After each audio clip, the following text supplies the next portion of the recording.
cái cuộc hội nghị tiền tị nạn ở Geneva, tức là cái hội nghị quốc tế nhỏ để chuẩn bị cho hội nghị quốc tế Geneva, dọn đường cho nó. Và trong cái hội nghị đó, đấy cũng là một cái đặc biệt, là bởi đây là một cái hội nghị duy nhất mà do chính người tị nạn đứng ra tổ chức, mà lại quốc tế, triệu tập quốc tế đến, mà quốc tế đến tham dự. Mặc dù chúng tôi không thể mời được tất cả thế giới như là bên Liên Hiệp Quốc, nhưng mà chúng tôi đã mời được tới con số 15 quốc gia để tham dự. Trong đó có độ chừng dưới 10 quốc gia là ở các nước cho tạm trú, còn những cái nước quan tâm, trong cái số đó cũng tới gần 10 nước tới quan tâm và đến tham dự cái hội nghị tị nạn đó ở ngay tại Washington DC. Và chính trong cái hội tị nạn đó, Liên Hợp Quốc cũng đã tới và ghi nhận tất cả những cái ý kiến mà chúng tôi đề nghị ở trong hội nghị đó. Và sau đó đúng một năm sau thì tổ chức cái hội nghị tị nạn quốc tế ở Geneva. Thì đấy là một cái công trình mà chúng ta có thể nói là một cái cố gắng vận động ghê gớm đối với quốc tế và với chính phủ Mỹ, và nó đem lại một cái tiếng vang quốc tế phải chú ý ngay đến cái tị nạn ở Đông Nam Á. Thì đấy là một cái kết quả có lẽ đáng chú ý nhất là để mà của cái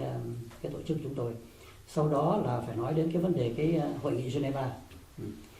Năm 89 thì chúng tôi đã được mời tham dự cùng với lại bên Bộ Ngoại giao Hoa Kỳ trong phái đoàn của Bộ. Nhưng mà Chirac chúng tôi từ chối cái thành phần tham dự với Bộ Ngoại giao. Không phải là vì mình có một cái óc kiêu căng gì. Sự thực đấy là cái đại hân hạnh cho mình được tham dự với Bộ Ngoại giao Hoa Kỳ tại hội nghị Geneva. Nhưng mà chúng tôi phải từ chối là bởi vì chúng tôi muốn tham dự với tư cách tị nạn, với tư cách tiếng nói của người tị nạn. Lúc đó chúng tôi bắt đầu ra một cái khẩu hiệu là The Voice of Refugees, tức là cái tiếng nói của người tị nạn trước quốc tế. Và muốn nói theo tiếng nói của tị nạn thì nếu mình đi theo phái đoàn của Hoa Kỳ thì mình không thể nói độc lập cái tiếng nói của mình được. Bởi thế cho nên chúng tôi đành phải từ chối cái danh dự đó để đi với tư cách là một người đại diện cho cái người tị nạn Đông Dương tại hội nghị Geneva. Và tại đó chúng tôi có những cuộc họp báo, và chúng tôi đã phát ra những cái tài liệu, nhất là cái tập tuyên ngôn của chúng tôi mấy chục trang cho tất cả quốc tế cái ngày hôm đó. Đặc biệt là đài BBC đã đến tận hội trường Geneva để phỏng vấn chúng tôi ngay tại hội trường Geneva. Cái phỏng vấn đây không phải là chỉ bằng radio mà chính luôn cả bằng đài TV của BBC London cái hồi đó. Vâng, thì đấy là cái hội nghị tị nạn. Và chúng ta biết là kết quả cái hội nghị tị nạn đó nó là cái chương trình hành động toàn diện của quốc tế. Và chúng tôi là những cái người đã tham gia trong cái tiến trình để hoạch định cái chương trình hành động toàn diện đó, đã được những cái xác nhận của Liên Hợp Quốc. Cảm ơn chúng tôi đã đóng góp vào những chuyện đó, và họ đã phải lưu ý đến rất nhiều những cái điểm mà chúng tôi nêu ra. Thì đấy là một cái việc đóng góp về vấn đề giải pháp cho người tị nạn. Trong lúc mà đến cái tình hình tuyệt vọng, khi quốc tế đã quyết định dứt khoát chấm dứt cái chuyện tị nạn hồi hương bằng cách là đóng cửa các trại tị nạn, và các đồng bào tị nạn ở các trại đều phải hồi hương hết. Vậy thế cho chúng tôi khi đóng góp cái chuyện đó thì chỉ có tính cách là làm sao bảo vệ cho cái người ta trong cái vấn đề rằng là tối đa cho cái số còn sót lại có thể đi tị nạn ở các nước, được nhận vào định cư ở các nước. Còn lại nếu có phải về nước thì phải tránh cái chuyện là không có bị cái nạn cưỡng bách hồi hương. Đấy là một cái bằng chứng mà chúng tôi đã đưa vào trong các cái tập san của chúng tôi đã in ra trong những cái bài tuyên bố rất là quan trọng, nhất là Quốc hội, trên diễn đàn Quốc hội chúng tôi lên tiếng rất nhiều lần về cái chuyện đó. Xin phép ông là ông nghĩ gì về những cái chương trình sau khi mà người ta gọi là compassion fatigue nó thì là các nước vào cái hội nghị ở Geneva để giải quyết vấn đề người tị nạn tại vùng Đông Nam Á đến từ Việt Nam đó, thì ông nhận định gì về cái chương trình đó? Bởi vì cũng có rất nhiều những người cựu tị nạn mà họ bị trả về Việt Nam, họ cũng nói đến những cái trường hợp bị đánh đập, bị đối xử không được nhân đạo, hoặc là cả những cái vụ mà ăn hối lộ tiền bạc để được đi screening, qua những cuộc screening đó. Ông nhận định gì về cái quá trình đã được thực hiện như thế nào sau khi cái kết quả chấm dứt người tị nạn của hội nghị Geneva của thì chúng ta biết rằng cái chuyện tị nạn nó chấm dứt cũng do rất nhiều nguyên nhân. Cái nguyên nhân chính là người tị nạn, cái làn sóng tị nạn tiếp tục ra đi mà các nước nó không thể nào nó chấp nhận nổi nữa, bởi vì là các trại nó đã tràn ngập và nó quá cái sức chịu đựng của họ. Không phải là quá cái sức chịu đựng về vấn đề chứa cái không gian để chứa người tị nạn, mà quá cái sức chịu đựng là bởi vì cái tiếp nhận của các nước cho đi định cư nó thấp hơn là cái con số mà tới. Bởi thế cho nên nó gây một cái cuộc khủng hoảng về vấn đề tị nạn tạm trú. Vì thế các nước người ta chống lại chuyện đó. Nếu mà chừng nào mà các nước không chịu chấp nhận người tị nạn để ối đập lại các trại thì tất nhiên là người ta sẽ từ chối. Và bởi thế chúng ta đã thấy có những cái hành động xua đuổi người tị nạn, đến nỗi bắn cả những thuyền tị nạn của Mã Lai, của Thái Lan, của rất nhiều nước nó đã xảy ra như vậy. và vì thế nó đi đến cái khủng hoảng mà chúng tôi đã phải lập một cái hội nghị ở Washington, và từ đó nó tiến ngay đến một cái hội nghị Geneva để phải tìm một cái giải pháp quốc tế. Và đấy thì chúng ta thấy cái nguyên do là cái vấn đề đó. Cái nguyên do thứ hai là cái này là cái nguyên do chính trị không nói ra nhưng ai cũng biết, là cái vấn đề là giữa Mỹ và Việt Nam là phải có một cái giải pháp. Tức là Việt Nam khi đó vừa mới thoát khỏi cái cuộc chiến tranh với Trung Quốc và có một cái mâu thuẫn ghê gớm với Trung Quốc, mà trong khi đó thì khối Nga Xô nó cũng đã tuyệt vọng, nó không giúp đỡ gì được nữa. Thành cái lúc đó Việt Nam lâm vào cái tình trạng chúng ta biết là từ những cái năm cuối 70 cho đến đầu năm 80 là đói kém vô cùng ở Việt Nam. Và vì thế Việt Nam có một cái tuyệt vọng, lúc đó mới thấy rằng cái chuyện, cái sai lầm của họ, và họ mới đi vào vấn đề với Hoa Kỳ là muốn rằng là được bang giao với Hoa Kỳ. Thì đấy là cái điểm then chốt. Và vì muốn bang giao với Hoa Kỳ thì cái vấn đề tị nạn nó trở thành cái quân cờ mặc cả của Việt Nam. Cho nên cái vấn đề đưa người tị nạn ra đi và tổ chức cho người tị nạn đi ra đi, chứ không phải là Việt Nam họ ngăn cấm người ra đi. Họ để cho tị nạn ra đi, họ còn tổ chức cho tị nạn ra đi để họ lấy tiền. Thì tất cả những cái tổ chức cho ra đi đó là một thứ mà chúng ta có thể dùng chữ blackmail, tức là một thứ không biết blackmail là gì đó, tức là một thứ mà để mà áp lực cái để Hoa Kỳ trong cái vấn đề rằng phải đi đến cái giải pháp, tức là phải chấp nhận bang giao với Việt Nam. Thì đấy là chúng ta thấy là cái giải pháp mà nó ngấm ngầm nó đưa đến cái hội nghị Geneva năm 89 là để giải quyết cái chuyện tị nạn, là vấn đề phải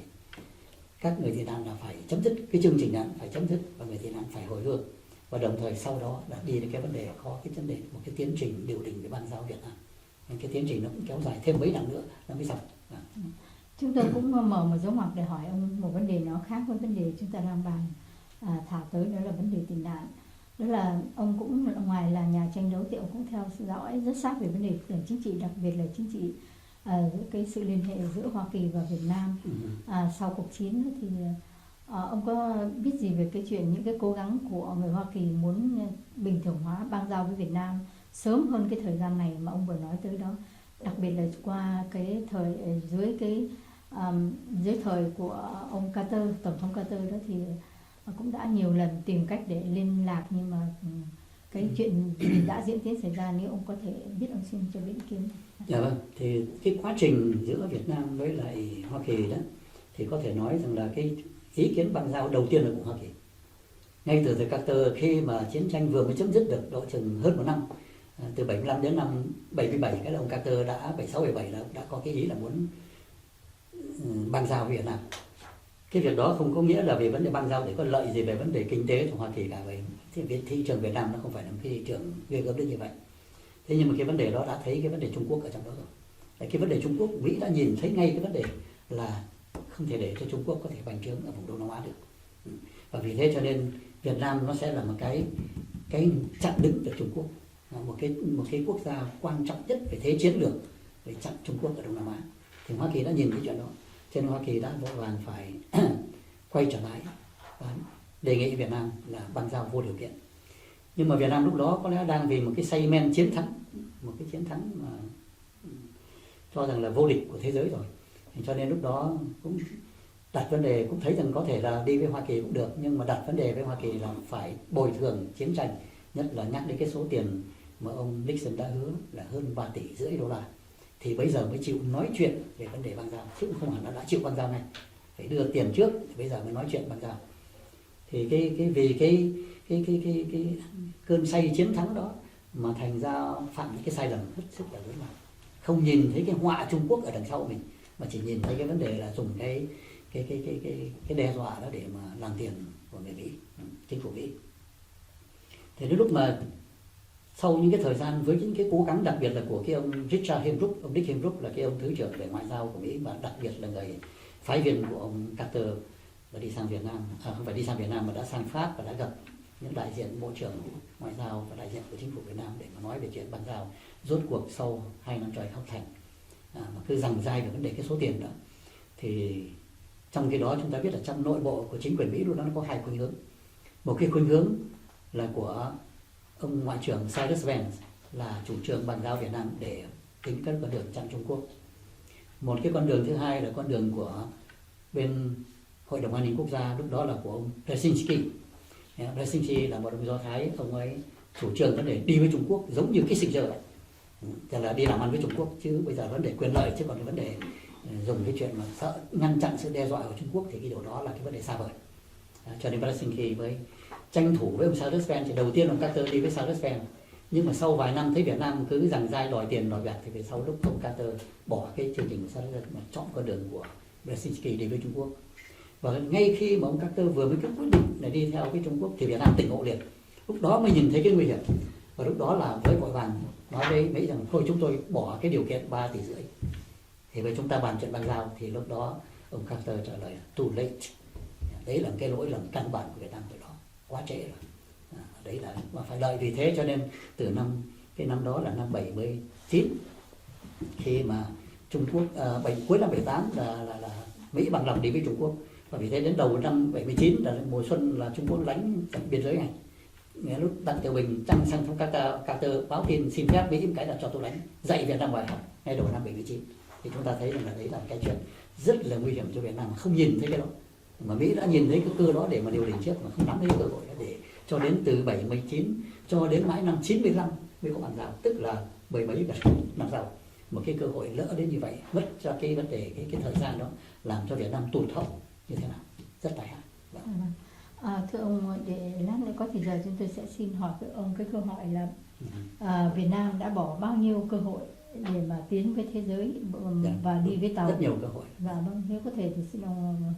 cho một vài ví dụ những cái cơ hội nào ngoài cái cơ hội vừa rồi mà ông mới nói là. Vâng, tôi lấy ví dụ về cái chuyện thứ nhất đấy, cái cơ hội nó cụ thể nhất là cái chuyện đó là cơ hội để mà bang giao, thì lại để cho lỡ mất cả 10 mấy năm sau.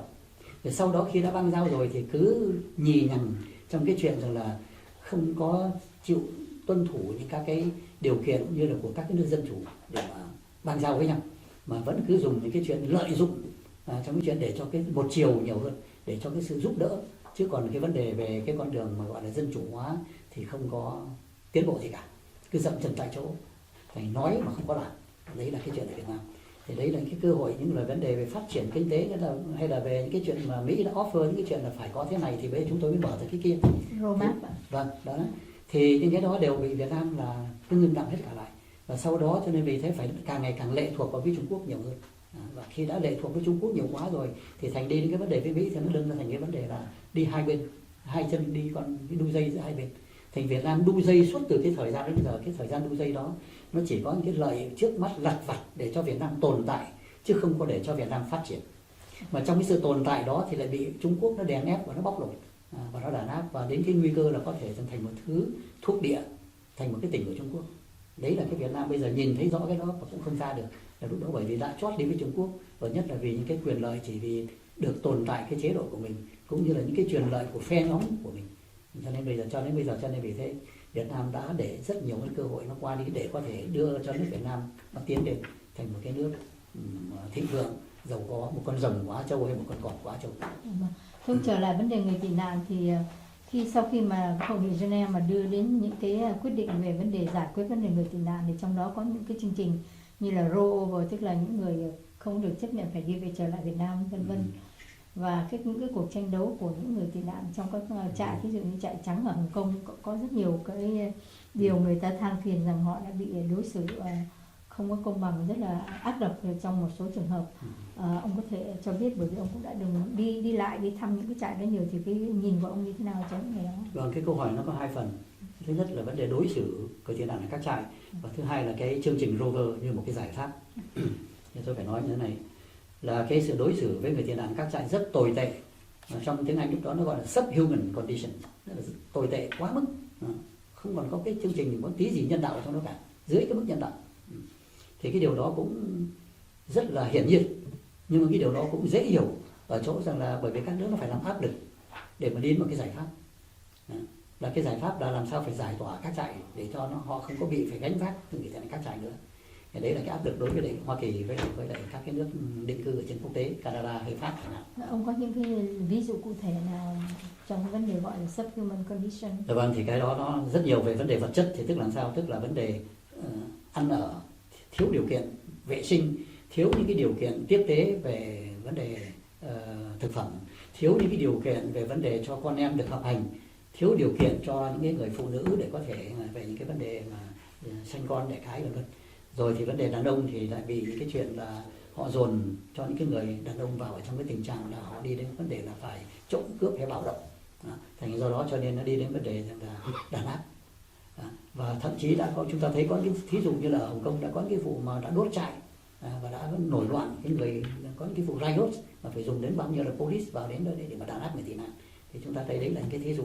mà một bằng thì dùng chính sách mà khắc nghiệt, hạn chế bóp cái đời sống người tị nạn cho nó thật là khắc khổ tồi tệ, để đến nỗi người tị nạn phải vùng dậy để mà đấu tranh thành ra những cái cuộc nổi loạn. Thì đây là những cái thí dụ mà chúng có thể nói rằng không phải riêng gì ở Hồng Kông, mà ngay cả Thái Lan cũng là Malai đã xảy ra những cái chuyện như vậy. Có những trường hợp tự thiêu, ông có biết được những người họ tự thiêu? Vâng, tự thiêu chúng ta thấy Indonesia rồi Philippines đã thấy có một số những người đã tự thiêu trong cái tuyệt vọng, họ đã thắt cổ chết hay là họ đã tự thiêu chết. Đấy là những cái trường hợp nó rất là có. Thưa, còn trường hợp mà rollover thì ông cũng có đi theo dõi, và chắc ông có về Việt Nam để theo dõi những vấn đề. Thì cái tôi có thể nói là cái chương trình rover là một cái chương trình hết sức là đặc biệt mà trước đó không ai có thể nghĩ đến được. Là bởi vì trước đó thì chúng tôi chỉ có vận động những cái chương trình như là vấn đề ODP, chúng ta thấy cái đó nó thành công nhưng nó cũng dễ hiểu, nó dễ thực hiện hơn. Rồi sau đó có một chương trình khó hơn là cái chương trình HO, ví dụ như vậy. Thì cái chương trình HO phải nói rằng nó là một cái chương trình cũng rất đặc biệt rồi, là vấn đề tù cải tạo, mà bây phải vận động cho người ta được thả, rồi lại phải vận động cho người ta được đi định cư ở bên Mỹ. Thì những cái giai đoạn thế nó đòi hỏi những cái cố gắng hết sức là khó khăn, rất là kiên nhẫn của chúng tôi. Phải một mặt áp lực với chính phủ Hoa Kỳ và một mặt phải áp lực với tất cả các nước để nó áp lực với Việt Nam, vì chúng tôi không có cách nào áp lực Việt Nam được hết. Người tị nạn không áp lực với chính phủ Việt Nam thì phải nhờ Hoa Kỳ và nhờ các nước để áp lực cho họ phải chấp nhận để cho cái người HO nó được ra đi như là một cái giải pháp giúp cho cái vấn đề đưa đến bàn giao. Vì thế cho nên chúng tôi bên Mỹ thì đặc biệt là có cái vấn đề là chúng tôi đã làm việc, có sự thực thì có phải nói là cái 3 cái thành phần chính mà chúng tôi đã làm việc với Bộ Ngoại giao Mỹ. Và cái Bộ Ngoại giao Mỹ lúc đó là cái người phụ trách chính lúc đó là ông Robert Fenset, lúc đó là ông phụ tá thứ trưởng ngoại giao. Thì ông Robert Fenset có cái nhiệm vụ để điều đình Việt Nam, và có thể nói rằng chính trong một cái bài sau khi ông ký kết cái thỏa ước đối với Việt Nam về vấn đề tù cải tạo đó, thả tù cải tạo đó, thì ông ấy đã tiết lộ rằng cái tiến trình đó nó dài tới 7 năm trời để điều đình ở Việt Nam. Và trong suốt cái quá trình 7 năm trời ông ấy đã ngấm ngầm làm việc với 3 tổ chức lớn của Mỹ, của người Việt, của người Việt ở Mỹ. Thứ nhất là bà Khúc Minh Thơ trong cái chương trình là lập hồ sơ của những tất cả những cái người mà tù chính trị. Và thứ hai là ông mục sư Lý Công Thuận.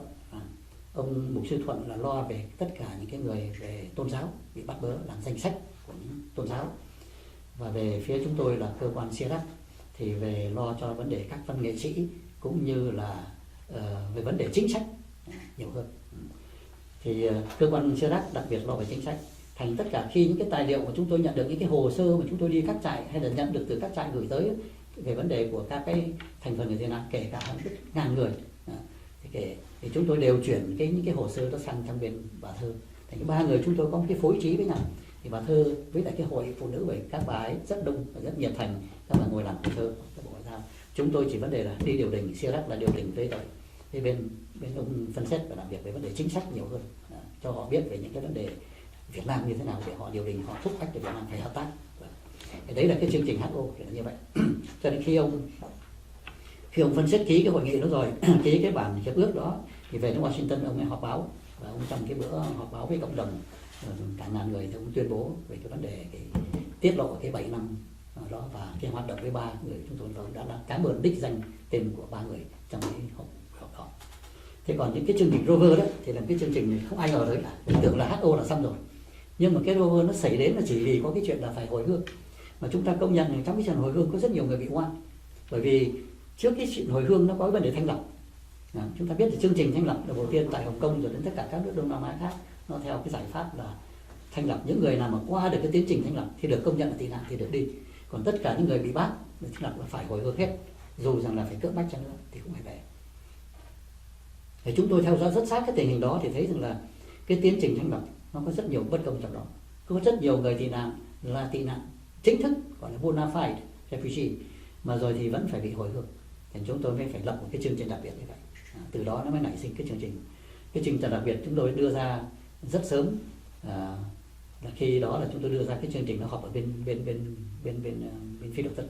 của cái hội nghị quốc tế học phi đội Tân, thì chúng tôi đưa ra cái vấn đề rằng là cái danh từ lúc đó chúng tôi gọi là khu vực xám, xin định cư cho một khu vực xám, gọi là khu vực xám tức là cái gray area, tức là nó nửa trắng nửa đen, tức là nó vừa nửa nó là tị nạn nhưng mà nó lại bị công nhận không phải là tị nạn, cho nên nó là tị nạn mà không phải tị nạn, là vấn đề đó. Tại vậy chúng tôi mới đặt vấn đề chúng tôi không có tranh đấu cho tất cả toàn thể người tị nạn được nữa, bởi vì là nó không tưởng mình làm chuyện đó là chỉ bị đương nhiên bác bỏ lập tức. Nhưng bây giờ mình focus vào trong cái thành phần gọi là khu vực xám thôi, là chỉ những người oan uổng đó, thì nó dễ tranh đấu hơn. Và vì thế mà ngay công cuộc đó chúng tôi phải mất mấy năm trời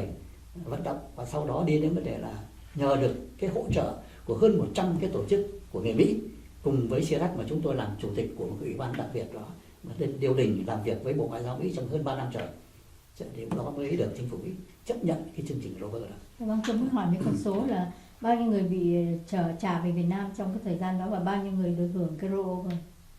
Bây giờ cái con số tôi không nhớ rõ lắm nữa, bởi vì sau mấy chục năm, nhưng mà con số nó nằm trong cái biên bản hết và chúng tôi sẽ để ghi trong cuốn sách. Nhưng chỉ biết rằng là cái số người mà về nước cũng phải là đến mấy chục ngàn người về nước.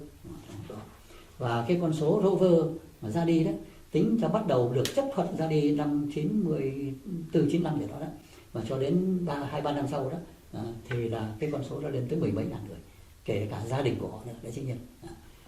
Thì đấy là một cái chương trình hết sức thành công, là bởi vì đã về tới Việt Nam rồi. Cái vấn đề rất khó khăn là về tới Việt Nam rồi mà làm sao vào tới Việt Nam để đem những người đó từ Việt Nam qua, thì đấy là cái lúc đầu đó Việt Nam họ chống một cách kịch liệt. Họ nói chúng tôi đã để cho về nước rồi thì không có cách gì với công nhảy vào trong nước rồi, công đem người ta đi trong nước ra, công bảo chúng tôi là cái người đàn áp những người đó. Thế thì chúng tôi đã phải rất hết sức mất công điều đình với chính phủ Mỹ hoạt động qua đó, và ngay cả chúng tôi đã có những cái chương trình gián tiếp điều đình, như là khi ông Nguyễn Cơ Thành sang đến New York thì ông dân biểu Sola cũng như là ông nghị sĩ Hatfield đã thu xếp cho chúng tôi đặt vấn đề đối thoại với Cơ Thành về vấn đề rằng một trong những các cái điều kiện ban giao là cũng nên phải giải quyết cái chương trình của những người hồi hương mà được đi định cư, chứ không phải chỉ đá cô mà thôi, mà chỉ phải là chương trình Rover nữa. Thì lúc đó cũng nhờ cái đó mà thành ra cái chương trình Rover nó thành công. Thưa cảm ơn ông rất nhiều. Chúng tôi xin có những câu hỏi riêng về vấn đề ông là ngoài là nhà tranh đấu, ông còn là một sử gia. Thành thử chúng tôi muốn được hỏi ông một số những cái chi tiết nó về trong lịch sử, trong cái dòng lịch sử cận đại của Việt Nam. Thì xin ông cho biết là